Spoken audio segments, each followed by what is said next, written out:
fans here, the Toxic Avenger and all of Tromaville love the Dr. Chris Radio of Horror on WCUWFM, Worcester, Mass. Yeah, we've chatted back and forth a few times on Twitter about having you on the show. Well, thank you so much, and Toxie loves Worcester, Mass, and Return to Newcomb High Volume 1 you ought to get a theater there, and we'll come there and present Return to Newcomb High Volume 1 in the fine town of Worcester, Mass. It's actually funny you say that. I'm actually the public relations event coordinator for a movie theater in Leominster, Massachusetts, and that would be very ideal to show maybe Return to Newcomb High Volume 1. If you would actually come out here, that would be very cool.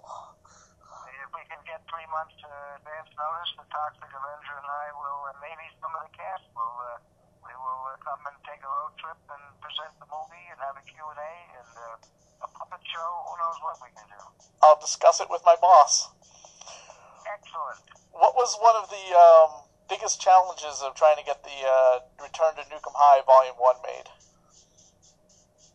Well, this was the idea of a lot of people have grown up with Troma movies, including one of the main executives at Stars, Anchor Bay, and it was his idea to remake the film, Class of Newcomb High, and he let me direct it and allowed us to have total freedom. I think the most difficult thing is that the script is very ambitious. There are thousands of people in the movie. There's all sorts of special effects and action scenes and singing. There's on-screen singing in the movie. So it's if this were being done by any other company, it would be a minimum $20 million movie, and we've made it for about $450,000. So that's the biggest challenge, is to be able to make the script for a modest budget, for a minuscule budget. What would you have to say would be your favorite Troma film of all time? I think that Return to Newcomb High Volume 1 and Volume 2 together will be Troma's Sistine Chapel. I think this will be our greatest work, without a doubt. Without a doubt. It will be our most ambitious, our most thought-provoking, our most visionary, and our most entertaining movie, the two movies together. I'm also a big fan of Poultry Guy's Night of the Chicken Dead, and I feel that the movie ought to be re-examined in view of the fact that musicals seem to be trending now. I think we were a little ahead of the game with that movie. It got very good reviews in the New York Times, but I think a lot of the media missed it.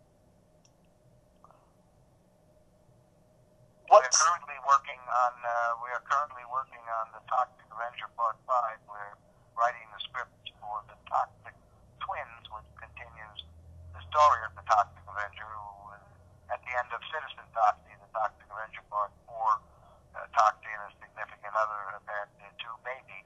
Those babies have now matured into adolescents who are going through puberty, and that's part of what will go on in Toxic Avenger Part 5, the Toxic Twins. The only fly in the ointment is we've written it for Chernobyl. Toxie has to go to Chernobyl, and it's going to be very hard to film there in the Ukraine right now. It seems to be a bit of trouble there. So we have to wait till that blows over, and also we're still working on the script to make sure it does. Why did you decide to remake your Newcomb High movie? That was the idea of the guy at the Stars, Kevin Kasha. It was his idea. Stars, Anchor Bay have remade a lot of classic movies, and he grew up with Troma movies. He loves Troma, and thought that Class of Newcomb High would be a worthy remake. In our case, Return to Newcomb High Volume 1 and Volume 2 are more, they're revisiting, they're callbacks to the original. Instead of Warren and Christy, instead of a boy and a girl, for example, that were the protagonists, they were the protagonists of Class of Newcomb High 1986. In the Return to Newcomb High Volume 1 2014, it's Lauren and Christy, two lesbian lovers, are the protagonists. So that alone makes it kind of different from the typical remake. But also the themes of school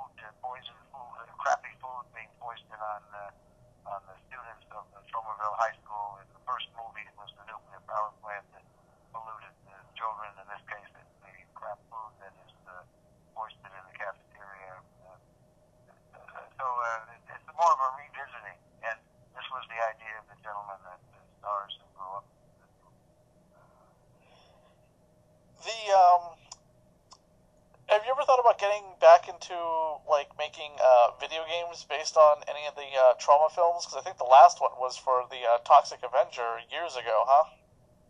Well, we don't make video games. In fact, I'm totally ignorant about video games, but I'm a big fan of the angry video game nerd who has appeared. He will appear in Volume 2 of Return to Nukem High, Volume 2. The James Wolfe, the angry video game nerd, has a cameo, and I have a cameo in his movie. But we didn't make it. Nintendo and Bandai and Sega made those games based on our characters and our movies and our cartoons. There's a German company that has made some Tromaville games, and recently I was featured in some video games made by Twisted Pixel company in Austin, an Xbox video game company in Austin, and they put me in two of their movies. One is called Gunstringer, and one is called Local Cycle. They're both terrific, but I don't know anything about video games. I can tell you, though, that the American Cinematheque is going to be on March 29th at the Aero Cinema in Santa Monica, is having a Troma tribute, the 40 years of Troma. They're going to play one movie from each decade, which will culminate with Return to Nukem High Volume 1 at the Aero Cinema in Santa Monica, the American Cinematheque, and they were very impressed with the distribution in the theaters for Return to Nukem High. So there'll be an encore presentation, and they were very grateful to Stars and Anchor Bay for presenting Return to Nukem High for engagement in Los Angeles. So March 29th on Saturday, it will be all day, I think, of Troma movies at the American Cinematheque. Growing up, what films influenced you as a filmmaker? Well, I think that the scariest movie, or the one that probably traumatized me the most, was Bambi, which I saw with my mother when I was about 5. Just being with my mother was scarier than anything Sam Raimi could come up with. But seeing a movie with my mother was even worse. And seeing Bambi, I was in the fetal position for 6 months. But I wasn't interested in making movies until I made the mistake of going to Yale University, where I was placed in a room with a movie nut. It was just kismet. It was the 60s. I was going to be a teacher or a social worker, change the world, make the world a better place. Teach people with books for hands how to finger paint. Teach bums how to paint happy faces on beads and string the beads together. But just by coincidence, God put me in a room with the guy who ran the Yale Film Society, and next thing I know, the aroma du Troma was born. Our beds were head to toe in a very small bedroom, and at night I would inhale his Godard's big stinking feet, and presto, I caught the movie virus. So it's all Yale University school. What would you have to say would be The movies that particularly inspire me are the ones, I think, kind of the classics. Jean Renoir. I believe in the auteur theory of cinema, where the director is the kind of the spirit heart of the film. It's the director's event.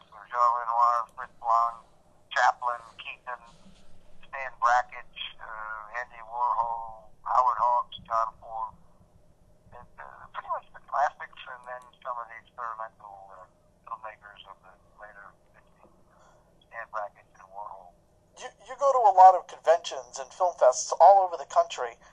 What's been your craziest fan experience?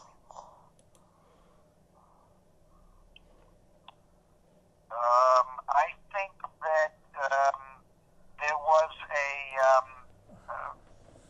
one of the festivals had too many fans. They showed, I think it was Troma's War at one of the festivals a while back. Or maybe it was Terror. No, it was Terror Firmer, Terror Firmer, Firmer. And there was a fist fight broke out because people couldn't get in. And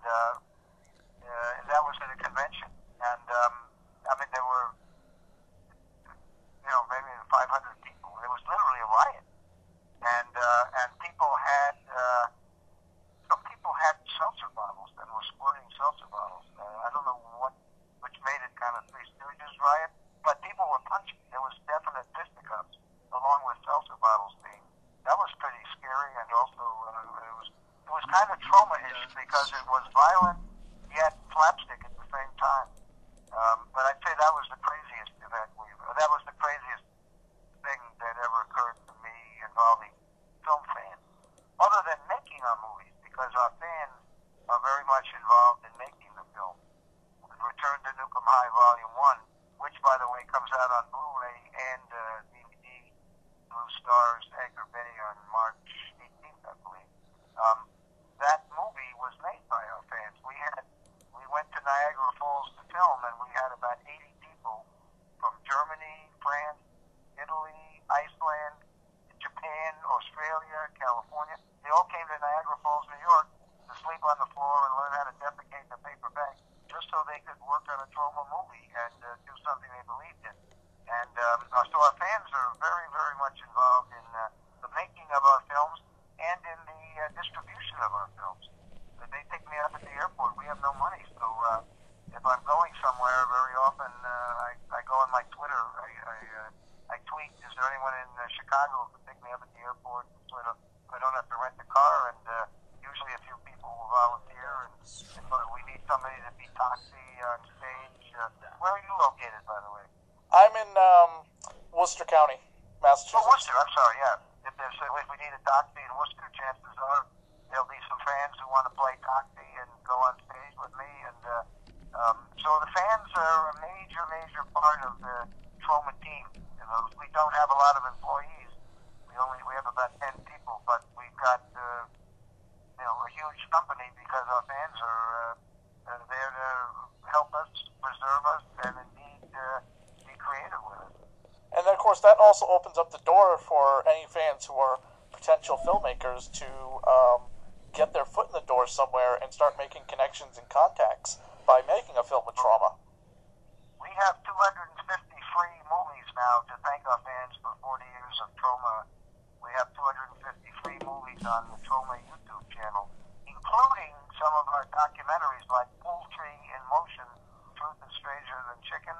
That documentary is like going to film school, and you can see what it's like to make a Troma movie, and you can see all these young people. It's a 90-minute documentary about how Poultry Guy's Night of the Chicken Dead was made. Poultry in Motion. That documentary alone is probably worth more than the 1 year at USC for $50,000. And Return to Newcomb High, Volume 1, that has some of the behind-the-scenes. The DVD and Blu-ray have some short behind-the-scenes lessons, so you can learn to some extent how we made the movie. Volume 2 will have a feature-length behind-the-scenes documentary about the making of Return to Newcomb High, Volumes 1 and Volumes 2. I believe it's called Two Girls and One Duck.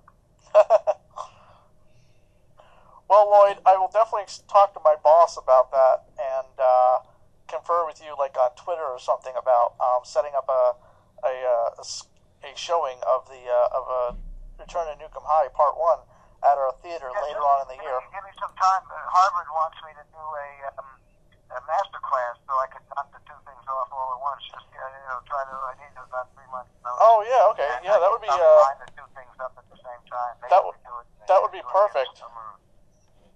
What's the date? Mention the DVD of Edgar Bay. That would be great, and the Cinematheque in Los Angeles doing the retrospective or doing the tribute, whatever you want to call it. Return to Newcomb High will have an encore screening there. When are you going to Harvard? It's sometime down the line. So okay. Maybe I'll line them. It's way down the line. Okay. Well, yeah, that would be perfect to try and line the two of them up. So. Yep. Cool, Lloyd. Thank you so much for coming on the show with us. We really appreciate it. We've been a long-time fan, and it's a true honor to have you on the show. Well, thank you very, very much, Dr. Chris, and let's keep in touch. Awesome. Thank you, Lloyd. Later, Ed. The Toxic Avenger thanks you, too. Oh, thank you.